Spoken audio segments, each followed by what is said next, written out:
What up, world? Back again. It is the Country Rap Report. Yours truly, VicXL. Got to say salute to my guy, Chief. Definitely out handling business, doing his thing. All right, everybody checking in. First of all, I got to say salute to all our first and last time listeners. Definitely appreciate you guys. Y'all do us a huge favor.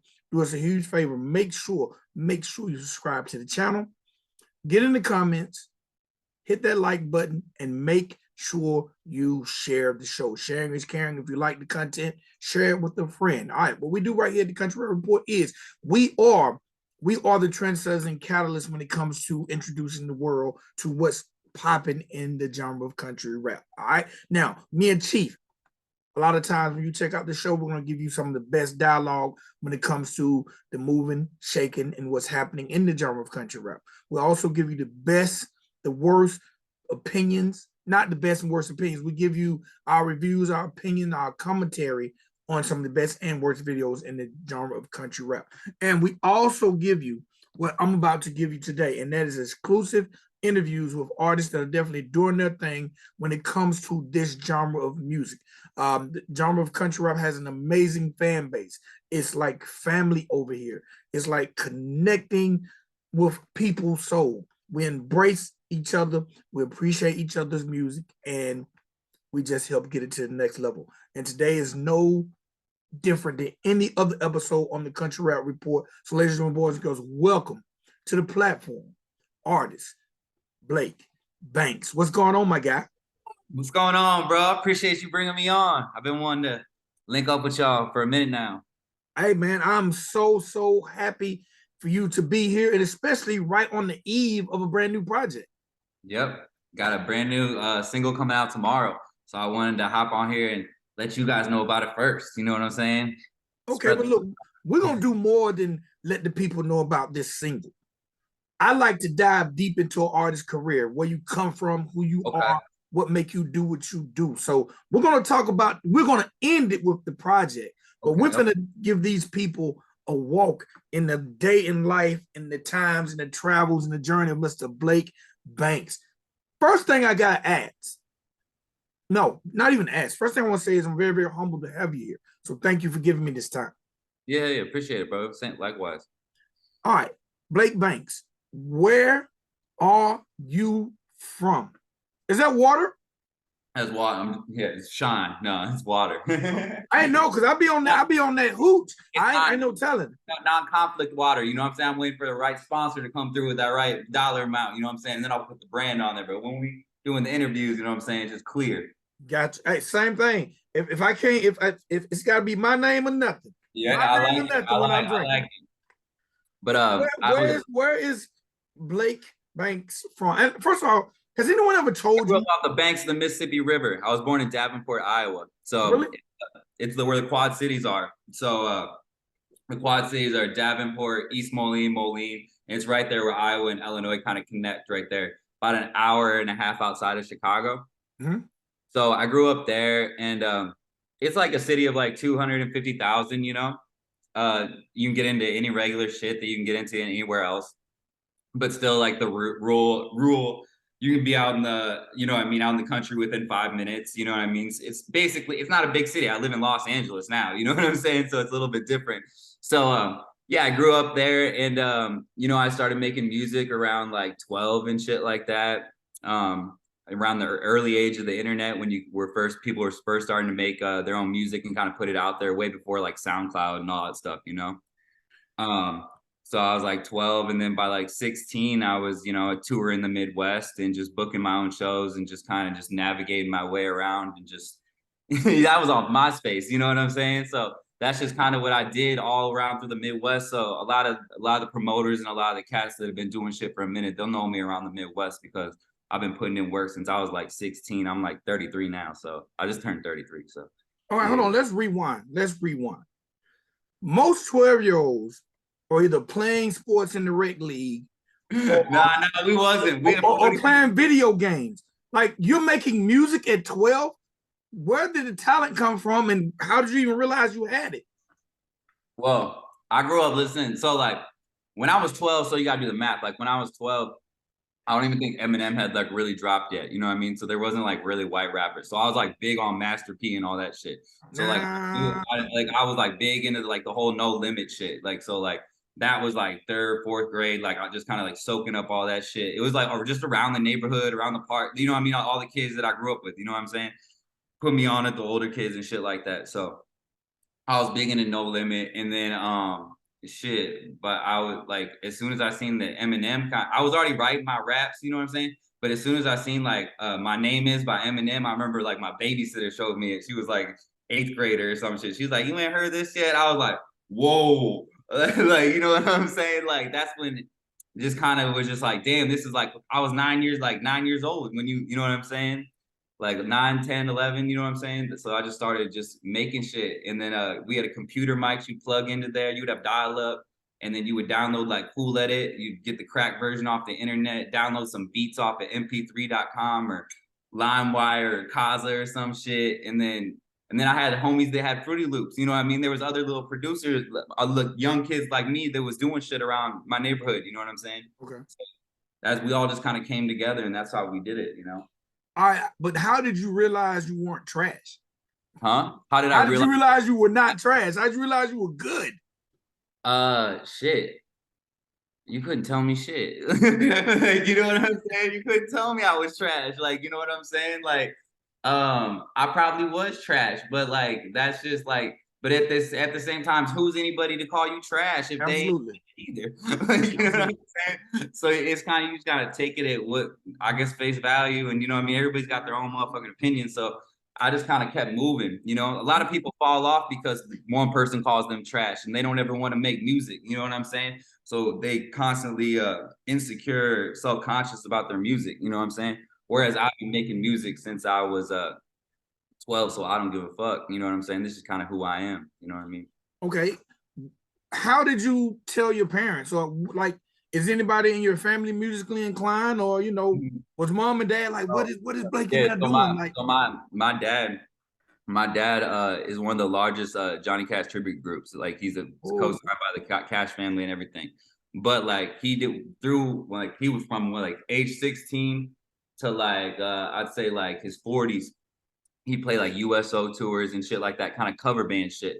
So like I saw that the music hustle was possible and I could make a living off it. Of course, he was like, "This is a terrible idea." You know what I mean? He's been through 3 divorces. He's like, "You don't want to live a life on the road trying to, you know what I mean? There ain't no pension." My grandpa worked 31, 32 years at John Deere. You know what I mean? He's sitting on a pension being like, "Y'all are crazy living your life like this." You know what I'm saying? But yeah, he didn't want it. He didn't want this shit for me. But you know what I mean? Like he kind of just like till like the last couple years, he kind of just been like till I started getting money. Like you know, what I mean, I got my first record deal when I was 21. He was just kind of like, oh, it's a kid just getting it. You know what I'm saying? right. Like so like he never really took it seriously and like you know what I mean. Like he never like hooked me up with anything. You know what I mean? He like just let me know when the money start coming in. Like until then, it's like a hobby. You know what I'm saying? Like he that's how he fed his family. So he didn't look at, you know what I mean, like kind of maybe how other parents look at it. You know what I'm saying? Right. It's a little more competitive in my household when it comes to music. You know what I'm saying? When we All have to right. pick. And doing music for the amount of time you've done it, and with your father being a creator also, have you and him ever worked together? No, he doesn't.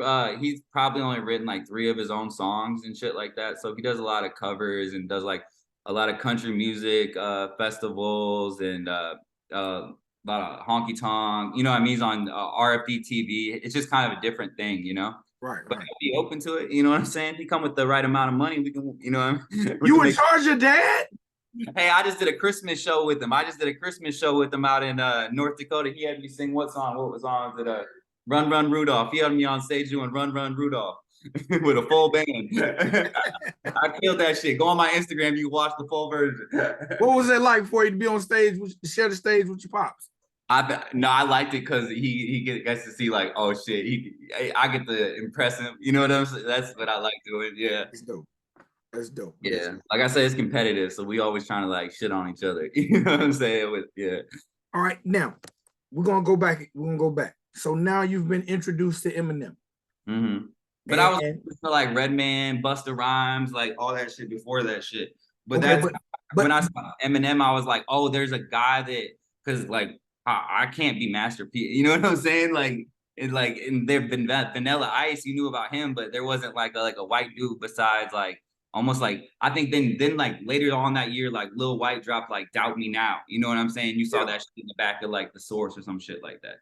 But yeah, you didn't really know about it. So I kind of just saw like, damn, I got a whole end. Let me run this shit. And then from there on, it was just recording and you know what I'm saying? Like I ain't a huge Eminem fan or nothing, but like I definitely saw that as an opportunity, like, oh, I can do this too, like as a 9-year-old in front of the TV. Right. So saying that and already being a fan of the music, like how hard was the process for you? You say you got a mic, but how hard was the process? Because you just don't know how to make a song.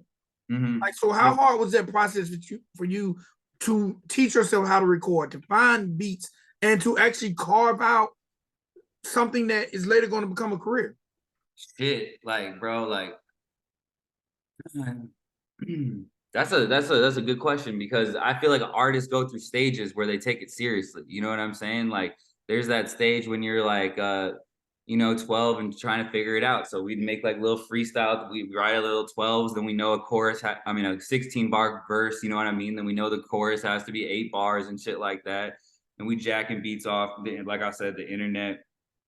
But like and then like it gets to like making quality songs and making choruses, you know what I'm saying? And that's as you kind of get to like 16 and 17, you like learn like, okay, like how do I appeal to everybody and what makes a good song? You know what I'm saying? Like, so you wonder how to make a catchy song. You see kids like Soldier Boy taking off, you're like, okay, so he makes a catchy ass song. You know what I'm saying? Right, Like right. you kind of learn that you got to make catchy songs and but as a kid growing up, I wanted to be a lyrical backpack rapper at the same time. Like you go through this like age where you're like, oh fuck the radio, fuck the industry, like you know what I mean? Like I was big into backpack hip hop, so like I studied like all I know all that hip hop shit. You know what I mean? I've toured with fucking the Far Side, but I grew up listening to like Immortal Technique and like Atmosphere, Brother Ali, all those and then I later on toured with them like Jurassic 5 and like you know what I mean? Like the Wu-Tang, like, you know what I'm saying? Like Ooh. members of the Wu-Tang can't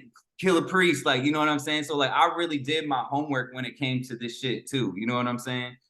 And to answer your question, when did I start making good songs? Like shit, I wouldn't say till I was like 17, I feel like 17, 18. And then I just got better. I got better at making choruses. I got better, you know what I mean? Like making a cohesive song, you know what I mean? Cause like when you're young, you just want to brag on everything. And you know what I'm saying? Like, so now it's like, okay, what are we gonna make songs about? I'm still learning, you know what I'm saying? I'm still getting better every time I go to the studio. I still feel like I could get better, you know? Okay.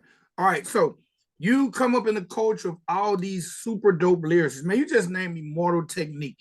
I've been I've been doing music from radio to television for over 30 years in this game. Yeah, You yeah. know, very few people mention that name Immortal Technique. He's a very, very, very nice guy. You wouldn't know that. But he's Oh very, no, not via his music. I had an opportunity to meet him too. I've interviewed him. yeah. And if you listen to his music, you would never think he was as nice as he is. Yeah, yep. Bro, I was in his fan club when I was in 8th grade, bro. He sent me a stack of fucking stickers with the whole presidential candidate dead. Remember that shit he dropped? It was like Revolutionary Volume 1. Yeah. I was a little kid with those at school sticking those things. So my question to you is, being a student of, I can tell, lyricists, you like lyrics. You mentioned the Far Side. Like, Yeah, yeah. come on. They have a classic. And he Bro, I toured with them. They got respect for the music. They let me go on the road. You know what I mean? We roll with them. So they understand the music changes, and that's what you know what I'm saying. Like, you know what I'm saying? Like it develops and changes. Like music, because I grew up listening to the Far Side doesn't mean my music gonna sound like the Far Side. Absolutely. You know what I'm saying I use elements out of everything I grew up listening to. You know what I'm saying? So Yeah. being a fan of these prolific lyricists, one, if they hear your music, they would think that you would be a fan of vocalists. Mm-hmm. So when did you tap into the singing aspect? When did I tap into it? That's when I started getting good at my choruses. Like I feel like I was like, okay, I can make good choruses and shit like that. and like the game started to shift a little bit. Like, so I don't know if you know, I got songs like Post Malone. You know what I'm saying? Yes. Mhm. So like we'd go to the studio and like rap was getting kind of like melodic, you know what I mean? Young Thug was doing melodic shit. Future had already been doing it. So, and I got songs with like a couple of members from the YSL, you know what I mean? Like, so I was already in that kind of scene, like, you know what I mean, with the melodic rap flows and shit like that, the kind of the triplets, and you know what I'm saying? And then I kind of just put my twist on it. You know what I'm saying? And that's just kind of how it was done. You know what I mean? Like, and then I just developed more melodies. Like, I don't know how to sing really that well. You know what I mean? Okay. But like, I like certain styles, and I just try to make stuff that I would like and listen to. You know what I'm saying? I don't know how to. People, you say I sing, and my producer would be like, he can't sing worth shit. Like, you know what I'm Well, saying? Like, I guess you know melodies, he what, can hit a couple melodies, but I understand what you're saying. You but know what I'm you actually use the correct term.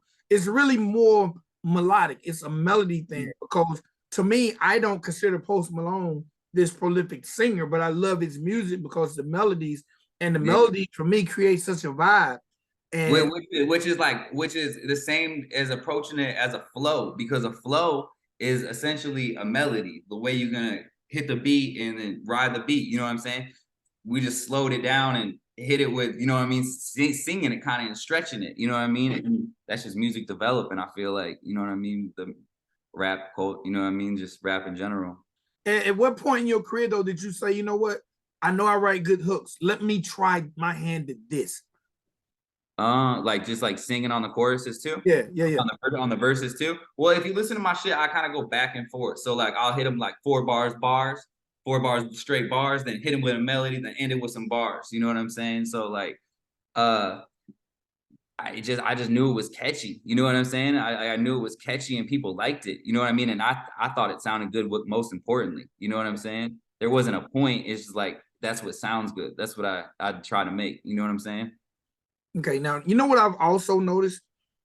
The melodic sound of music really, really appeals to ladies. Now, a lot of artists sometimes act like they don't care about female fan base, not realizing that females probably make up 75% of the buying market. Girls buy more merch than dudes. Yeah. So when did you and you know, you're definitely not only a talented artist, but you're a handsome guy. When did you realize that you could definitely have a large female fan base with this style of music and your image? I mean, I'm still working on my female fan base. Like, you know what I mean? Like, you know, like I have a lot of girls that like my stuff. You know what I What's mean, over but there? What's over there? What's over there? but oh no, yeah, What's over there? Kiki, that's my DJ Kiki. I'll look at her for an answer. I don't really got that big of a female fan base, but like, No way, no way, bro. girls Yo, like hold on, stop. No I way. grew on my DJ, so like yeah, so and I still got a female fan base. That is odd enough as it is, you know, because that adds to it because it's like I got a girl co-signing me. He's safe, you know. All What right, all right. I'm saying? Yeah, I mean like girls like it because I also like I got my girl DJing too. You know what I'm saying? And they know it's genuine, and they think I'm good looking. They always want some pictures and shit like that, and I appreciate that they do think I'm good looking. I mean, when I mean, I don't always think I look the best, but if it's working.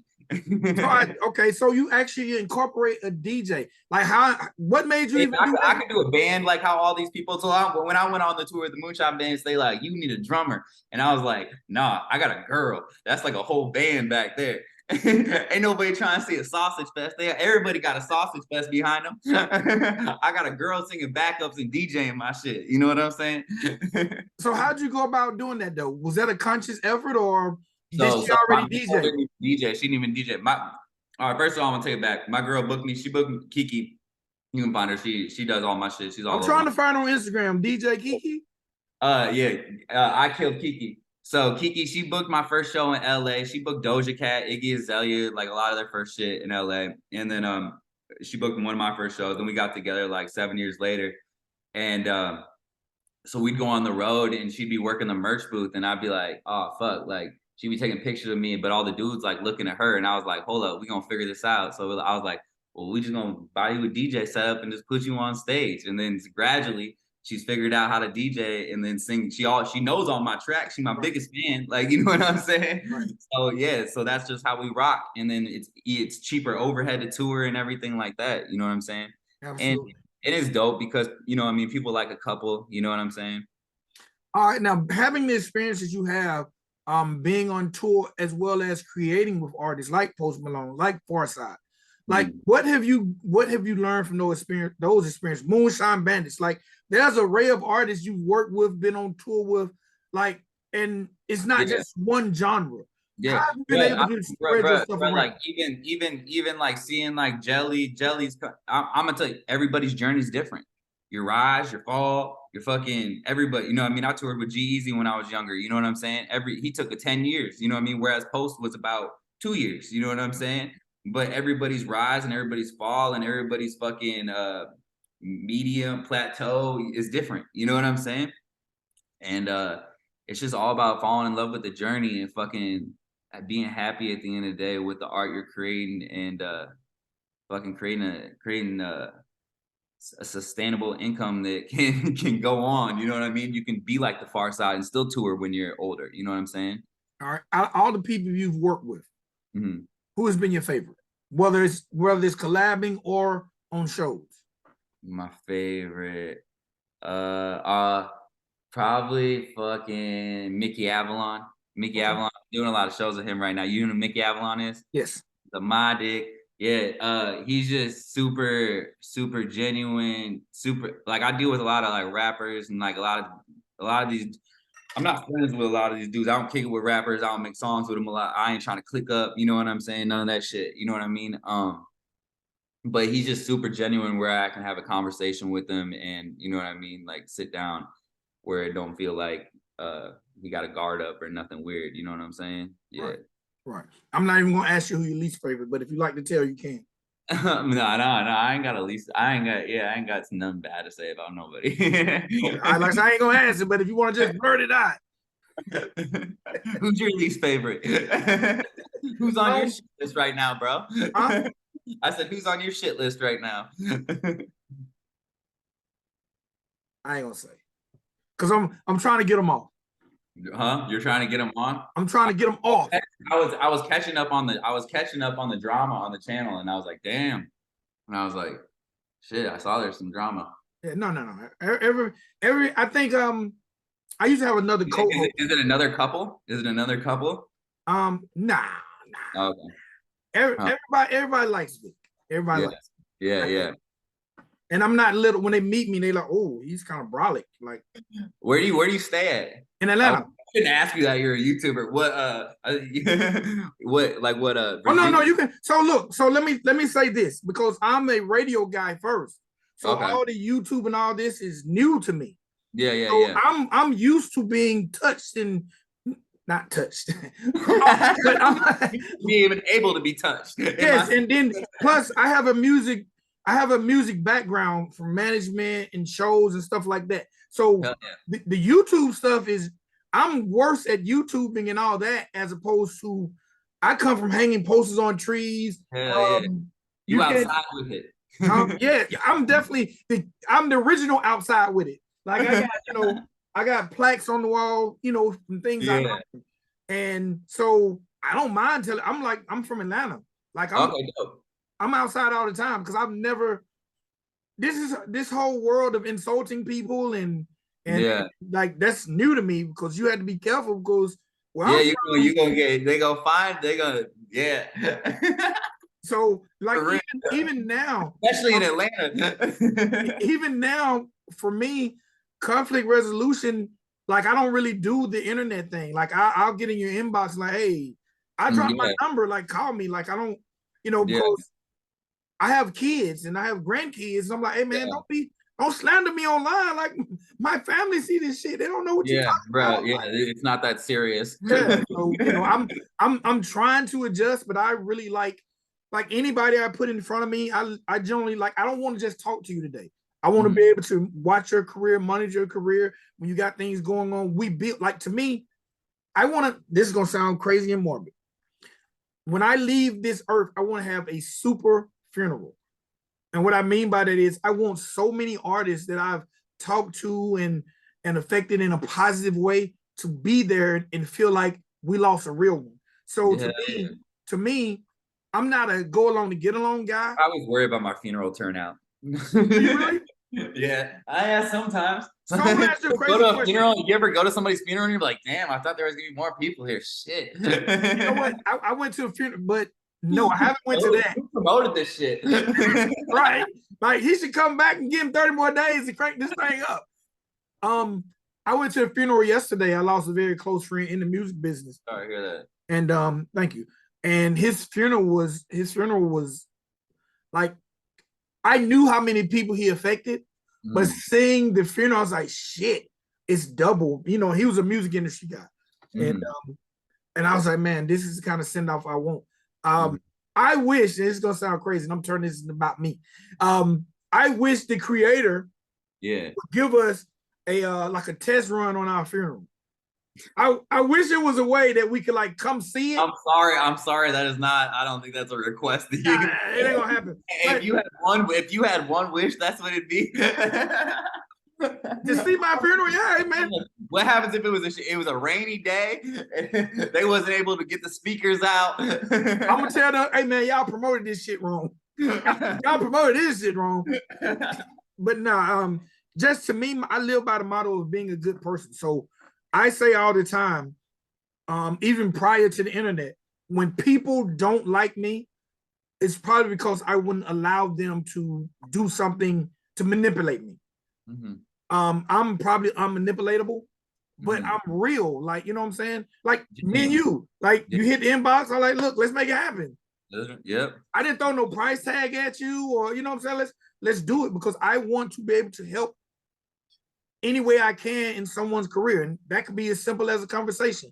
That could be as simple as my granddaughter watching this saying, hey, who is this guy? Let me go check him out because people talk to him. So to me, I want to be able to facilitate. I'm a facilitator. And my grandfather told me once, if you can't be used, you're useless. And I never wanted to be useless. Yep. But let's get back to you, man. Shit, bro, that's a real shit. Let's talk about that mullet, man. The man, the myth, the mullet. I pay $100 to get this cut in Beverly Hills once a month. $100? Yeah, it comes with the fade, everything. With the fade, with the beer lineup. My book from the East Coast. My homie opened up a barbershop in Beverly Hills, so I got to support him and shit. This got all the best barbers from the East Coast. They had like shops and then moved out to LA, you know what I'm saying? So they all in there doing their thing, getting it in. So it's dope to have you know what I mean, motherfucker go in. I came from getting $20 in haircuts. When did you put more water in that cup? My assistant, bro. I'm saying I didn't see a pass or I didn't see it. Was I? Watch this. I can get a blunt right now. So, oh, can they pass it to me too? Well, watch this. I got wings being made right now, bro. You should just come on over. What made you relocate? What made you take it to the West Coast?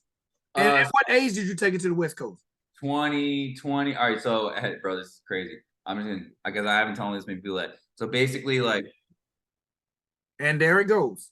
20 years old. So I was like hot off. I went to college like I told you, my dad was like, don't do music, you know what I'm saying? So I'm like, bet. I'll do fucking college, you know what I mean? So I went outside of college. I went to community college, you know what I mean? 1 year. Fucking had to pay I think I went for 2 years. Fucking, I was just working a job, you know what I'm saying? Like just living with a bunch of my homies rapping, you know what I'm saying? Then the show started coming in with G-Eazy, Riff Raff, and all that shit. And I was like, fuck this shit. This shit gotta go. You know what I'm saying? Like, because you're gonna lose your momentum, you know what I'm saying? Yeah, absolutely. And plus I was going to school for business marketing, and you know what I'm saying? Like I was already like working for a marketing company, and I was like, this is definitely not what I want to do, is design posters and fucking do campaigns for other people. I respect people that do it, just not for me. You know what I'm saying? I'm marketing myself now. But yeah, so I got out of college, and shit, I lived in Rockford, playing around the Midwest for a little bit, working that whole Midwest circuit. This is probably like 2011, 2010. And then I was just like, fuck it. Everybody was like moving to LA. This is before a lot of people moved to LA. And I was like, well, time to get a record deal. So I just packed my car up. And my homie was a big grind time battle rapper. He had like hundreds of thousands of views and shit like Who's that. that? Who is it? I'm a huge battle rap fan. Fresco. Okay. Dude, he was a white boy, and we had an album called White Boy Wasted. So we was like talking about like popping pills, sipping lean, all that shit way before all these motherfuckers started dying off this shit. You know what I'm saying? We the originators. I don't mean to laugh at that. I shouldn't laugh at that. We the originators of that shit. We still alive. So let me tell you. All right. So then I was like, we moved out to LA, and then we sleeping on my homie Parlay Star's floor. And he was like a rapper and shit too. You can look him up, Parlay Star. And like we in a studio apartment, bro. We thugging it, bro. Like for real. Like you know what I'm saying? Like sleeping in shitty $40 hotels, everything. But I'd met so many people over my time in the game, like at South by Southwest and on the road and shit. I just started pulling people's cards and being like, oh, you said you got a studio in LA. Word, let me pull up. You a producer? Let me pull up. You know what I'm saying? Just pulling up, fucking networking. So then I'm building up my network by just, because I don't got nowhere to go. I got a $40 hotel to go to where it's fucking crackheads and fucking damn near bed bugs, or stay in a studio and smoke weed and fucking watch other people record and network in and out. So I just knew if I just sat my ass in different studios, different opportunities are gonna go by. You know what I'm saying? So I did that for a while, and then I eventually got a record deal. And then with that record deal, they linked me up. They put me in the studio, gave me a whole bunch of money. You know what I mean? I was broke as fuck, didn't even read the contract. 21 years old. I looked through that shit. Like, you said $50,000 cash bet. Like, you know what I'm saying? Was it a major? Was it a major label? It was a spinoff of a major, so it was an independent, not an independent, but like a smaller offshoot of a major. You know what I'm saying? He wanted to start a rap label and shit. So he signed me, Corrupt's little brother, Roscoe, and this other girl. Anyway, so I spent like a whole year like working on a project and shit with like Bishop Lamont, DJ Lethal from Limp Bizkit, you know what I'm saying? Slain from La Coca Nostra and shit like that. And then like they just ran out of money, and like they were like, he was just no longer interested in doing, you know what I'm saying, putting out a project or anything like that. And I'm like, whoa, but I just spent a whole year of my life, you know what I'm saying, like doing this shit. And it's just like there was some other shit that came into it, like motherfuckers tried to kill dude and everything like that, but that had nothing to do with me, you know what I'm saying? But his ass just went out of the rap game altogether, you know what I'm saying? So, and then I was just kind of like, well, I got the money, and then I can't release none of this music because he obviously owns it, you know what I'm saying? So I lost a shitload of time, like a year, you know what I'm saying? But I learned a lot, you know what I mean? And I got out of my first little situation kind of gracefully, you know what I'm saying? I was under a different name called Black Lung, which was a bad look anyways. Your name was Black Lung. Black Lung, Black Lung. I told you, bro, I was a backpack hip hop rapper. All right, let me continue with my story. So my real name Blake, right? So I get out of that shit, and I'm like, all right, we got to rebrand this shit because I obviously can't rock the same name because dude gonna fucking at least fucking, you know what I mean, come back for his paper or something. So I'm told. So I'm like, all right, we rebranded. So Blake Banks, you know what I mean? And then soon after that, my homie Constant Walker, he did like NBA 2K and shit like that. He worked at this company called Machinima. He's a dude, he does video games, but also he done stuff in the music industry. So he introduced me to Travis Scott. This is before Travis Scott Travis Scott was working with Anthony Kilhoffer and was just new to LA and shit like that. He's like, I want you to meet Travis Scott, and brought me through. And I was like, yeah, I don't see it. You know what I'm saying? Like, I'm kind of good on that. And he brought me by Post, you know what I'm saying? And fucking me and Post just kind of kicked it off and shit.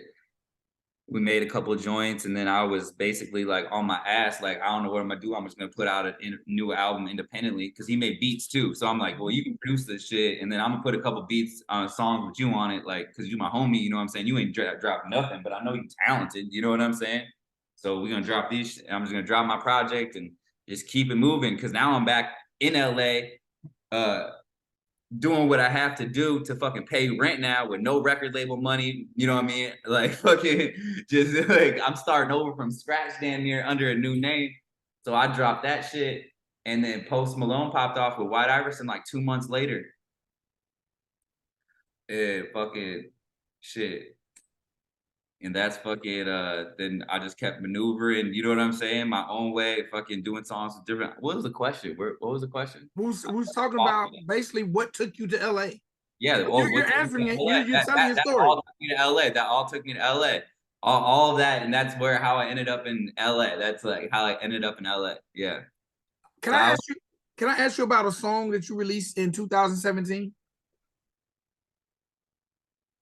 The yeah, name of the song was "She Likes My Cocaine." yeah, yeah. It was Tell me probably about that. Song. I Tell me was about probably that. all right. So tell me, this is what's funny. So all right, so kids will come up, bro. I was at an after party. These kids invited me. They started playing that song. And I was like, oh. So like, what will happen is I find out that that was where I was in my stage of my life. 2017. I was what? 2020. I was 27. You know what I'm saying? Doing my thing. I probably made that song when I was 26, partying, doing whatever. You know what I'm saying? So I made that song, but that's where I was at in my life. But I see a lot of kids relate with their age, you know what I'm saying? Where they, you know what I'm saying? But yeah, that was a song that I made. Do I use cocaine anymore? No, that should probably give me an anxiety attack. You I know what I'm wasn't going to ask that. I just thought that was a interesting title. Oh yeah, yeah. We always try to go for an interesting title. We didn't, you know what I mean? That clickbait, baby. No, no, but yeah, that's what the song, that's what the vibe of the song was, and that's what I think that's what I said in the hook. So yeah, we just kept that. Yeah, I don't promote drug use, but I just talk about my own, you know, Right. at the end of the day. Being an artist who has basically taken a chance on himself, relocated, went under a name, rebranded, and kept going. Like, what would be your words of advice to any artist? Uh, Shit, I just heard some motherfucker talking about some shit the other day, like they was too old to rap. Like, you know what I'm saying? You put your fucking, you know what I'm saying? Uh, you throw in the towel when you throw in the towel. It ain't over till it's over. You know what I'm saying? Just keep making that shit. You know what I'm saying? It may not seem like if you put in the time, it's gonna work. You know what I'm saying? I guess that'd be my advice. You know what I'm saying? Just keep grinding, and if you want it bad enough, it's gonna happen. I don't really know that many people that have really fucking grinded for 10 years and it not fucking paid off. I really don't. I really don't. Okay. Okay. And if they did, they're pretty bad, or you know, it's something else. You know what I'm saying? But yeah, if you stick to it and you believe in yourself and you putting out quality shit, and you know what I mean, you're really trying. You know what I'm saying? Like there's cats in the country rap thing that I have no idea how they have fan bases, and because I couldn't personally ever, you know what I'm saying? You know who I like listening to. You know what I'm saying? You know what I listen to, so you know how I look at you, bro. You know how I feel about a lot of country rap by you know, and you know what I'm By saying? knowing what you rock with, yes. Yeah. If you put in the time, that shit gonna pay off. Your fan base is gonna find you and fucking they're gonna rock with you. You know what I mean? If you a genuine person and you put out who you really are, you know what I'm saying? Be as authentic as possible. That's the best advice I could give to you. The faster you be authentically yourself, the faster it's gonna pay off for you. Motherfuckers want real shit. Motherfuckers can see when it's not real. Do you now, and I hear a lot of artists say that. Is that something that you, especially let's say the genre of country rap, right? Yeah, bro. Yeah. The genre of country rap, the fan base really thrives off of artists representing them that are telling a real story. Yeah. Do you think genuinely, as an artist, that matters to fans, that your story is real and you're not manufactured? Yeah, yes, that matters very much to fans that your story is real. You know what I'm saying? But you know, I feel like a lot of these country rappers give the same story. You know what I'm saying? You know what I mean? So I feel like whereas there's a different story for everybody. You know what I'm saying? Absolutely. And Absolutely. there's a different reel for everybody. You know what I'm saying? So It's just it's about connecting. It's, right. Yeah, it's whoever connects. Like, you know what I'm saying, bro? Like there's shit that goes crazy, and I tell in this country rap shit that I would, you know what I'm saying? That is like I don't know how it's connecting, but that shit connecting. You know what I'm saying? It connected with a whole lot of people. So who am I to say one thing about it? You know what I'm saying? all right. You know what I'm saying? And that goes for a lot of other music, like Playboy Cardi, fucking that auto-tune shit. You know what I'm saying? Who am I to judge that shit when Mumble rap. yeah. You know, and I definitely, to me, it has to be organic. And for me, I like so many walk. If I tell people my playlist, they like, ain't no way. You know what I'm saying? Because Yeah. my playlist, I'm a mood guy. Yeah. So it's about what my mood is. Yeah. Most of the time I like really, really aggressive stuff. That's because Like I a come little up in that era. Adam Calhoun in the morning and some Prince in the evening, or what? Well, so yeah, kind of. So Prince, first of all, Prince all day, every day. I'm the biggest Prince fan. Um, I like to start my day off with a little coffee and Tom McDonald. hey man, I Really like Tom. I like Tom. really I get like the Adam. yeah. You But see that new video he dropped? You see that new video he dropped with the fucking spaceships and all that shit? The dude singing in the clouds. you know Bro, what I that shit was think? You know my favorite part about Tom McDonald is shit. something you just said. I'm all about. You know how in this industry, and this is one of the things that made me gravitate to country rap. I love family. Yep, you get it. I love relationships. And in hip hop, it's almost like no one ever wanted to admit that they were in a relationship. Yeah. Because they hitting everybody. They hitting my girl, your girl. They hitting everybody else. Girl, they ain't got no girl. True. That's so true. But yeah, bro, I was joking to Kiki. All my homies be trying to like be like, oh my girl, because like, I do it. But I'm like, bro, if you cheating on her, then it's not genuine, bro. You know? Right. You ain't gonna have a loyal girl that you're not arguing with all the time when you over here texting. You know? Right. But I don't know. You gotta find the right one. You know what I mean? Kiki helped me. You know. But that's I'd be stupid to fuck around on Kiki. I wouldn't have a DJ. She's gonna be fucking up your set. Like, yeah, I messed up the playlist. No, you messed up the playlist. But that's one of the things, because I live that hip hop life. Yeah. And I'm gonna be honest, and this is again because I like to tell my story when artists tell their story. I've been in music for over 20 years. Yeah. I pretty much destroyed a happily marriage because I was living that manager life. I'm on the road, my artist doing, I'm doing. You know what I'm saying? Like, yeah. But so I lost a lot just based off of my immaturity. Yeah. And thinking that's part of it. So what made me gravitate to country rap was I enjoy seeing guys post pictures with their ladies and it wasn't their birthday or their damn anniversary. Yeah. Yeah. And I got remarried some years ago, and like now, anybody who meets me meets my wife. Like, you know, and I like that. I think that a woman, you find the right person, they make you better, bro. Like that's what I tell my, you know what I mean? I tell my homie when he arguing with his girl or something, I'm, bro, if she giving you problems, she should not be giving you problems. She should be giving you solutions. You know what I'm saying? we should thrive or strive to be with people that make us better. Yep. You know, and be able to move as a unit. Like I don't have a code on my phone. I'm not afraid to leave my phone. Yeah, she got my phone. She know how to work that motherfucker better than me. So to me, when an artist get to that point in their career, they can eliminate some of the things that hurt it. Mm-hmm. You know, and I'm gonna be the first to tell most guys, if you got a real lady, she gonna catch bullshit before we do. Mm-hmm. With our homeboys, with situations in business, they'll be like, oh nah, he ain't the one. And you be like, huh? Like my lady tells me all the time, like, oh nah, don't. And generally she's right. So, so when you got a good woman in your corner, and I'm an advocate for it, keep her. Don't, you know. Yeah. And it costs too much. As old people say, it's cheaper to keep her. Yeah, my dad had 3 divorces. He said cheaper to kill him. No, it's probably cheaper to kill him. But no, look, before I let you go, man, let's talk about this record that's dropping. Lay You Down. Yeah, it's a new one. I got the inspiration. Kanye Twitty had a song called Lay You Down back in the day, and I heard it, and it's an old country song, you know what I'm saying? And I just kind of took the saying, the phrase, and kind of flipped it into my own, you know what I'm saying? So yeah, and then you already know, oh, okay, I got the inspiration for the track. So first I heard the beat, and it reminded me of this. How'd you know I was gonna ask that question?